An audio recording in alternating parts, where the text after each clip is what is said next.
За самино навагикод гэдэг. За би кекод ожиглоо би дасгалжуулагч.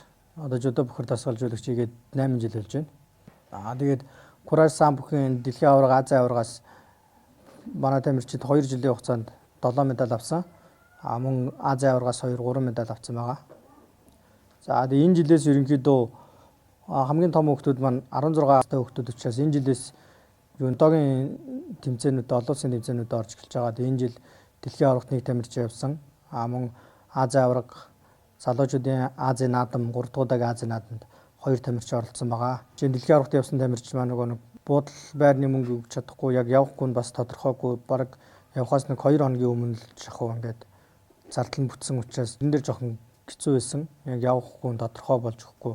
Зардал нь бүтэх болов уу гэдээ ингээд эргэлзээтэй байгаад ирсэн учраас бэлтгэлдээ бас 100 анхаарлаа хандуулж чадахгүй байгаа талаа ажиглагдсан. Тэгээ жингээ багасгах уу, яах уу гэх ингээд эргэлзээтэй юмнууд бас их гараад байсан. Саяны Азийн наадмын хувьд яг ойрхон болцсон учраас 2 тамирч маань жоохон санхүүгийн асуудал дээр жоохон турсан асуудал маш их байгаад байсан. Ингээд ТV аваргууд болон нөгөө нээлттэй тэмцээнүүд дээр оноо өгдөг. IGF календар тоосон тэмцээнүүд дээр. Тэр тэмцээнүүдээс оноо авах нь ямар хэрэгтэй вэ гэхээр тэр нь ранк тогтоогддог.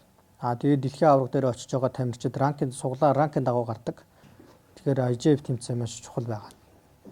Би өөрөө ингээд цуг явж чадахгүй байгаад байгаа учраас хүүхдүүд маань яг ингээд 100% барилдаанаа гаргаж чадаагүй. Энэ жилийн дэлхийн аваргууд маш олон багш явсан. Хүүхдүүдээ өөрсдөө ингээд дасгалжуулахын тулд ер нь нөө дасгалжуулагч өөрсдөө ингээд зарлаа гаргадаг учраас бас тэр болгон бүх тэмцээнд ингээд дагаа яваад байж.